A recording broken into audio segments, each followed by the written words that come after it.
يا ربي السلامة. شوف الشو، شوف الشو، ويلي ويلي ويلي ويلي ويلي ويلي ويلي ويلي ويلي ويلي. يا ربي يا ربي يا ربي الستر، يا ربي السلامة، يا ربي. ويلي ويلي ويلي ويلي ويلي ويلي ويلي ويلي. شو هاد؟ الكنزة، الكنزة حيدي. ويلي الناس. ويلي ويلي ويلي ويلي ويلي ويلي ويلي ويلي ويلي ويلي ويلي.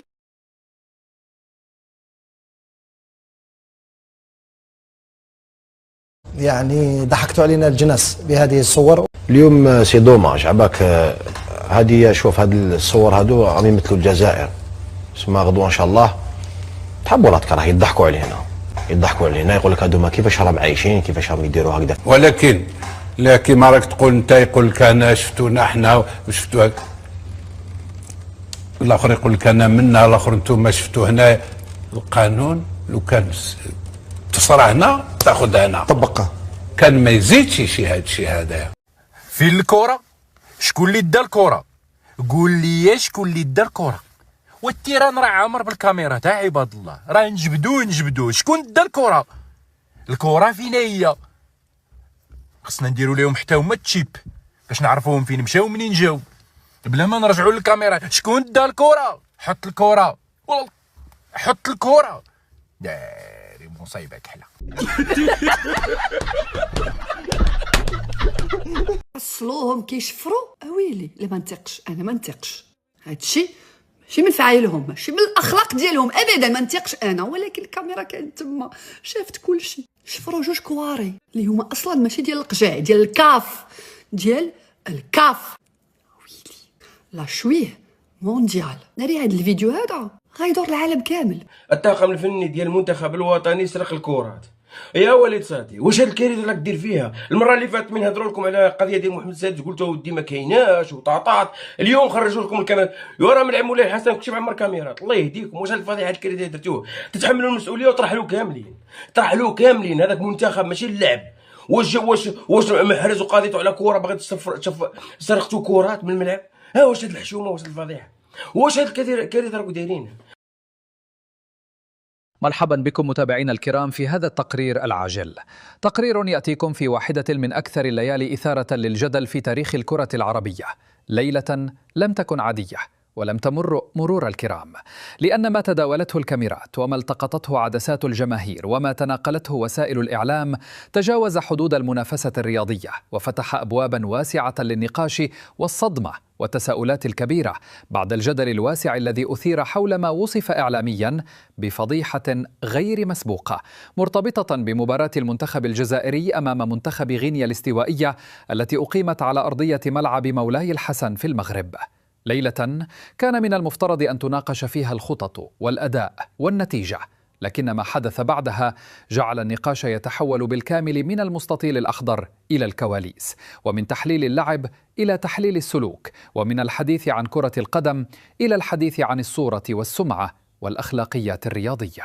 بحسب ما تم تداوله على نطاق واسع في منصات التواصل الاجتماعي، وبحسب مقاطع فيديو وصور قال ناشروها إنها التقطت من داخل الملعب ومحيطه، فقد وجهت اتهامات خطيرة للطاقم المرافق للمنتخب الجزائري تتعلق بأخذ كرات من معدات اللعب الخاصة بملعب مولاي الحسن، في واقعة وصفت من طرف بعض المنصات الإعلامية بأنها فضيحة وسلوك غير مسبوق في بطولات رسمية.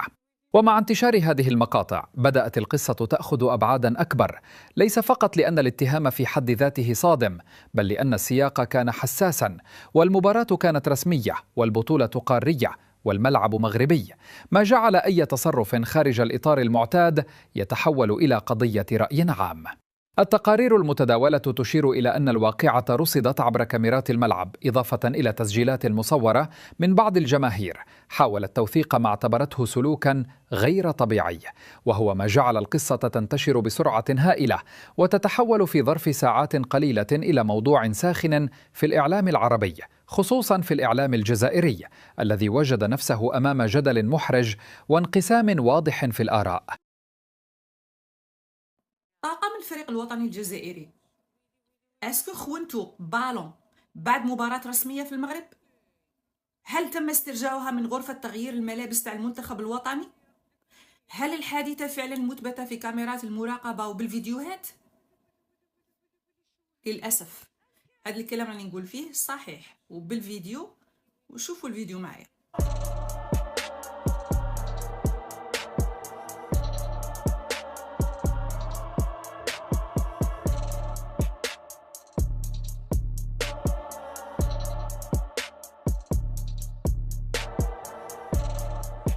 شو غادي نهضروا بطريقة موضوعية وبالقانون وغير بالعقل. اولا الكرة وكل الادوات وكل الاشياء الموجودة في الملعب هي ملك للاتحاد تاع كرة القدم تاع الدولة اللي راك فيها، ماهوش الملكية تاعك، ماهوش ملكية عامة، هو ملكية خاصة. يعني اي حاجة تديها لازم تستأذن، لازم موافقة، الا اذا انت راك تحاول تدير حاجه في اطار العرف تاع كره القدم. في عالم كره القدم كاين عرف، هذا العرف هو عاده ليس قانون مكتوب، انه لاعب من الفريق خلال المباراه اذا سجل 3 أهداف او اكثر هاتريك يدي الكره اللي لعبوا بها كذكرى، والزملاء تاعو في الفريق يوقعوا له ويحتفظ بها، بما انه يعني دير انجاز استثنائي كما مثلا ميسي ولا رونالدو داروها قبل. ولكن هذا عرف استثنائي لم يحدث في المباراة التي تمت فيها سرقة الكرة بهذه الطريقة المشبوهة. دوك انت راك باغي تديها على سبيل المثال، ونروحوا معاك ونحسنوا النية الى ابعد حد ونقولوا بغيت تديها للذكرى. علاش تخبيها تحت صوالحك؟ علاش ترفدها بطريقة مشبوهة؟ هادي يعني روح استأذن، قول لهم راني باغي ندي هاد البالون كذكرى باش نتفكر هاد المباراة، باش نتفكر لحظة مليحة، باش نتفكر الأهداف مثلا. بصح انك انت تكاموفليها على طريقة اللصوص وبطريقة مشبوهة، لا راك تزيد التهم على روحك، راك تبين بلي انت ديتها بلا إذن وبلا وجه حق. نعاودو نقولو هناك أعراف استثنائية في عالم كرة القدم، والقانون يقول لك هذه ليست الملكية تاعك، لازم تستأذن. دروك الفيديو راه يسيركولي، وحنا الجزائريين ديجا السمعه تاعنا راهي موخضه، وراهم يقولوا لينا بلي نخونوا، وراهم يقولوا لينا بلي ما خلينا حتى بلاد ما خونا فيها، التليفونات، الماكله، الدراهم، الذهب، لي فواتور، متحف اللوفر، كل شيء. تزيد انت في بطولة كأس الأمم الإفريقية لكرة القدم وفي المغرب تدير هذه اللقطة. علاه أخويا؟ علاه خصنا؟ خاصك اللي بقولنا نشرولك بدل البالون 1000 وما راكش مخصوص. هذه التصرفات هي تصرفات مبتذلة، لأنها لا تحترم لا العرف ولا القانون، ولم يتم هذا التصرف بناء على إذن من الحكم ولا المسؤولين على الملعب ولا اتحاد كرة القدم المغربي ولا الاتحاد الإفريقي، ولا أستبعد أنه المدرب نفسه ما كانش على باله. علاه ديروا كيما هاك؟ من فضلكم يا الفريق الوطني، يا طاقم الفريق الوطني، لا تقوموا بتصرفات مبتذلة خلال هذه البطولة. الشعب كاع راه يتبع فيكم، ماشي غير الجزائريين، المغاربة، باقي الدول المشاركة، الدول الإفريقية، قنوات الرياضية، ماشي كيما هاك. هذه سرقة، لا يجب أن تسرق، سهلة، لا تسرق. شكرا لك. لا حول ولا قوة إلا بالله.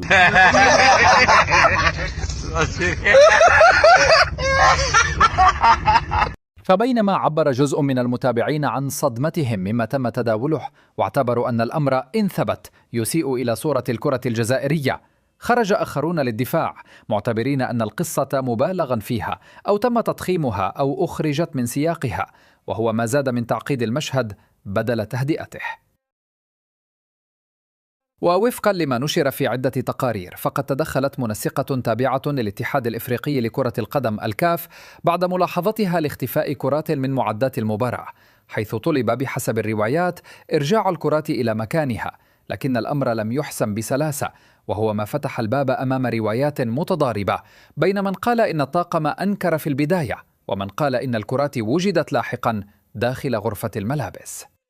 هنا بالضبط بدأت الأزمة تتحول من مجرد حادثة عابرة إلى جدل أخلاقي وإداري، لأن الحديث لم يعد فقط عن كرات، بل عن صورة منتخب وسمعة اتحاد واحترام قواعد تنظيمية معروفة في البطولات الدولية. الجماهير الجزائرية نفسها لم تكن بعيدة عن هذا الجدل، بل كانت في قلبه، حيث عبر عدد كبير من المشجعين عبر مواقع التواصل الاجتماعي عن استيائهم الشديد مما يتم تداوله، واعتبروا أن أي تصرف غير مسؤول إن ثبت يعد إساءة مباشرة لهم قبل أن يكون إساءة للمنتخب، مطالبين بتوضيح رسمي ومحاسبة شفافة ووضع حد لأي سلوك قد يضر بصورة الكرة الجزائرية.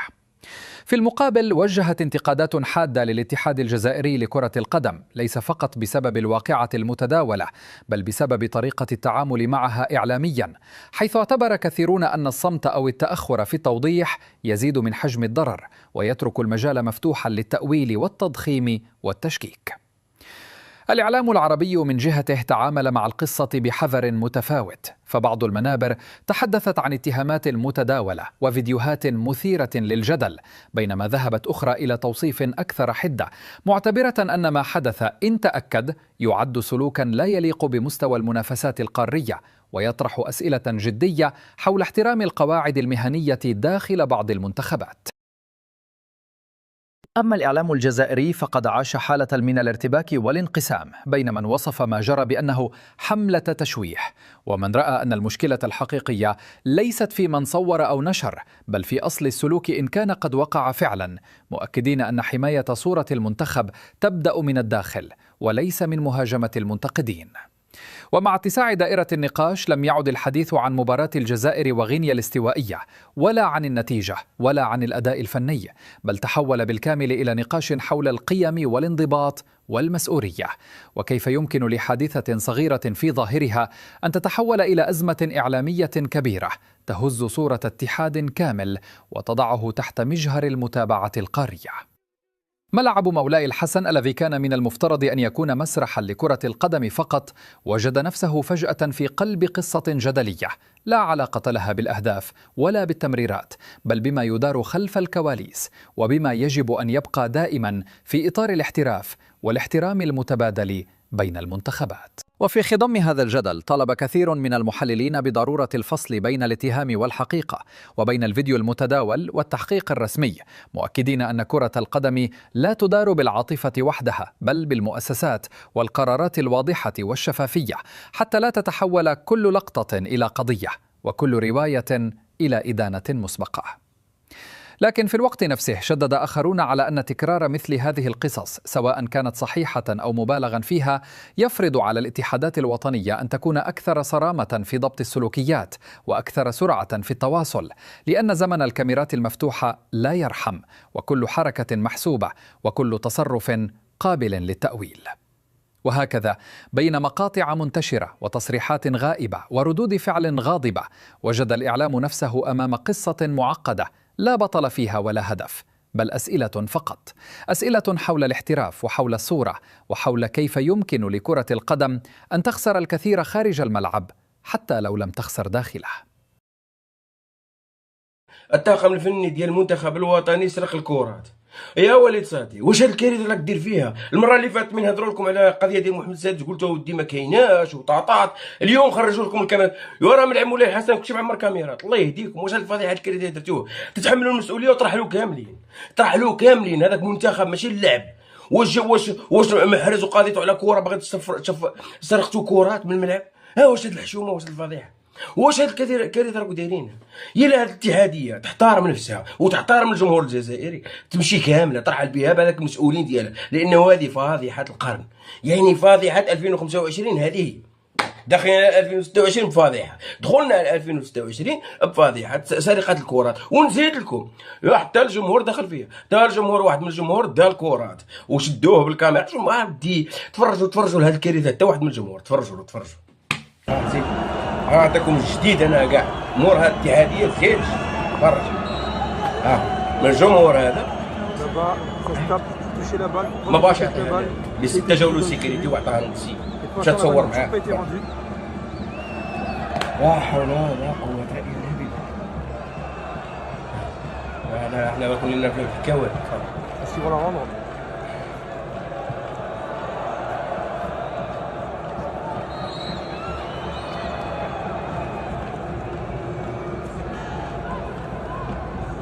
Parti avec la balle. C'est assis avec la balle.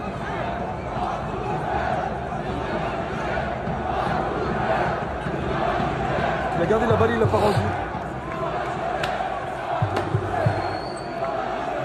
Est-ce que le staff va réagir? Ah, le staff arrive. Ils vont récupérer le ballon. Il est là, il s'est tout suivi tout à l'heure. Le mec il a les mains là? Ouais.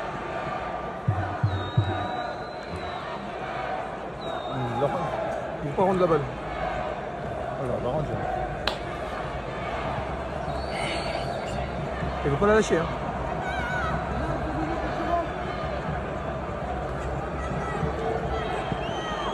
Il est avec. Ouais. Et c'est bon, il a récupéré ça. Il ne voulait pas la donner. Hein. Il a fallu l'intervention du staff pour récupérer le ballon.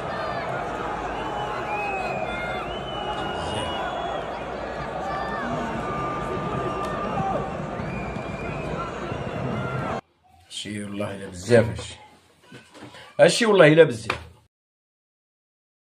ها الطاقم الفني سارق الكرات وشدوهم لاكاف وفضيحه وكارثه على وجه وراء الاتحاديه وليد صادي.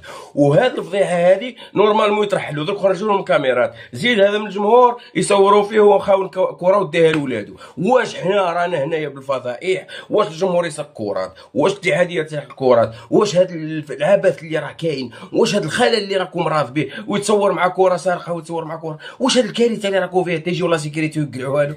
واش هاد الكره الفضيح هذاك شدوه لا سيكوريتي ويشوفوا فيه ونتصور فيه؟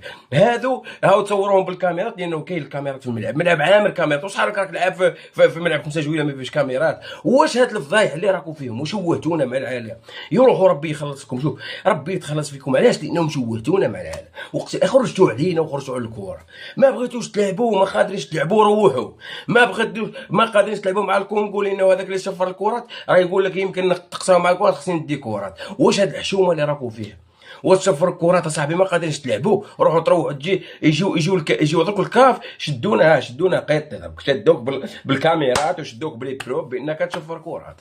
يعني واش موجه عندكم درك تردوا؟ يعني لو كانت اتحاديه تحترم نفسها واتحاديه تحترم المواطن والشعب الجزائري وتحترمنا وتحترم كل شيء تخرج ببيان وهذا الطاقم كامل يمشي. الا الاتحاديه تحترم نفسها هذوك صحاب اللوطيل حتى هما غادي يحذيوك لانه في اللوطيل حنا غادي نوليو حتى هذيك كاع الصوالح ديال اللوطيل يخونوهم ويشفروهم ويديرهم في السيكان. يعني ولينا في كارثه درك. اي بلاصه نمشيو لا خاصنا نديروا فضيحه. دخلنا في البدايه المغرب درنا فضيحه قال لك لا وطاطات ومنا وحقرونا. ما بغاوش يجبدوا المغاربه ما بغاوش يتعداو يديروا فيديو وينشروه. درك هما داروا لك فيديو يا سي وليد صادي باش تتعلم باش تتربى. رماو لك فيديو في السوشيال ميديا قال لك ها من شديناك ولاكاف عندها الفيديو. يعني هذوك اللي دخلوا عندك قالوا لك عطينا الكرات راهم صحاب لاكاف. يعني ولينا في كرات اصاحبي تشفروهم. ما لقيتو ما تشفروا كاع في هاد الاخر تشفروا غير كرات. يعني كاع هشوها على كرات درتوه. وهذوك الكرات محسوبين عندك 15 كره يعطيوها للماتش ياك 15 كره يعطيوها لي جوار جبروا كرات ناقصين ولاو الكاميرات صابوك انت مشفرها. تا هذاك الجمهور اللي كان غادي يشفر شي كره ولا غيولوا الكاميرات يجيبوه هو من المدينه يجيبوه لانه المغرب معمر كاميرات. باش تعرفوا هذا الشيء هذاك تمشيو انت معمر كاميرات. يعني في كره صاحبي وصلنا لهذا المستوى المتدني لهذا الفضيحه. الواحد في الجمهور يشفر الاخر طاقم يشفر ويدس فيها ويعاود يدس فيها في الصعيد. راهو ومشكل كاميرات موجودين بارتو ودرك من خرجوا لهم الكاميرات باش ما يبقاوش يبكيو. رماو لكم الكاميرا في السوشيال ميديا رماو لكم الفيديو في السوشيال ميديا قال لك ها الفيديو يلاه ما تبكي عليا ما تجيب لي مبرر ما تبرر لي ما والو انت شفار من الاخر قال لك انت شفار. هاي يعني باش غادي تخرج تبرر له ولا تلقاو لها شي تخريجه ولا تقول لصحافه الزيكو يبرروا ما فيها ما تبرر. هذه فضيحه القرن وغادي دير ترند هذه الفضيحه. لان انا اليوم ما كاين لا كره وغدوه ما كانش كره وبنادم مريح وغادي تطلع ديريكت. يعني ولينا مهزاله معك وليد صادي ولينا مهزاله. لا كره، ياك ما تعرفكم هذا بيتكوفيتش عنده شي كره ولا والو. المقابله الاولى لعبناها غير ربي مع السودان، كون ما نطردلاش لعاب ما نربحوش. المقابله الزوجه مع بوركينا فاسو 5 اللور ولا 6 اللور، ربحنا ب 1-0 بيلانتي ماشي بيلانتي ماشي حقيقي. البارح كذلك ما قادرينش يا صاحبي تلعبوا كره، ما قادرينش تحكموا. يخرجك حفيظ الدراج، يخرجك حسين جناد، يخرجك منا وانتم شفاره. يلا وريوني في هذه الشفيره كيفاش غديروا تسلكوا.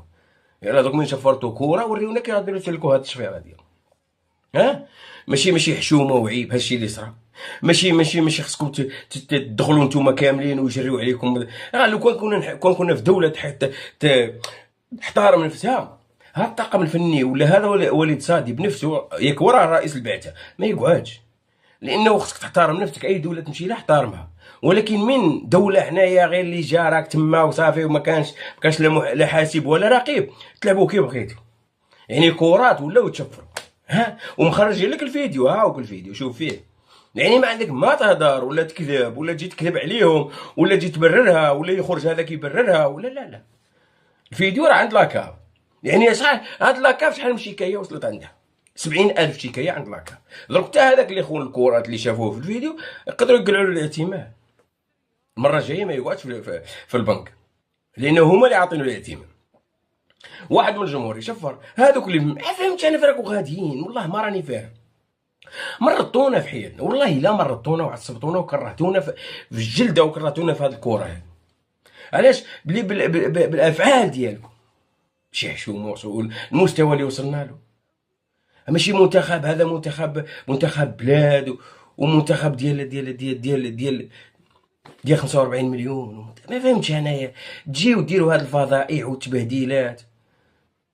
عند من الناس دايره 70,000 كاميرا. المغرب راه داير لك الكاميرات من كل جهه بارتو. ياك ما صحاب لك راك تلعب في كينيا ولا تلعب في كوتيفوار ولا كاميرا، ما كاينش كاميرات وما كاينش وتبرع كي بغيت. هنا المغرب هذا والله ما يطلقك. وشو دار لك هذاك الملعب ديال مولاي الحسن بفلوس كبيره وكاميرا ما يقدرش يديرها لك؟ راه يدير لك كاميرات، ملاعب كاملين فيهم كاميرا، كلشي مجهزين، طرقات كاميرات، الدنيا كاميرات. ياك ما راك صحاب لك راهم هذوك اللي يفوت ولا يبغي يشفر شي حاجه ولا ناوي يدير شي حاجه في برا في الشارع، والله الا ما عمرها كاميرات، والله من ما تدور كاميرات. تغلط غير تنوي تغلط راهم معاك. هذا بلاد قانون، بلاد باغي تطور نفسها وطورت نفسها وزادت لقدام. وصحابك حنا نفسنا شويه ما كاش كاميراتو، دير كيما تبغيو. هذا بلاد قانون شريف، راه 17,000 كاميرا تفرج فيك. الجمهور كلشي، الجمهور يغلط شي واحد يجيو عنده السلام عليكم يهزوهم الكتف. هذا راه عادي. تجي انت تبقى كره تشفرهم صاحبي. حشوم والله الا حشوم، والله الا فضايح يا وليد صادي. والله القسم انا كنت نحترم نفسي، نحط لي استقاله.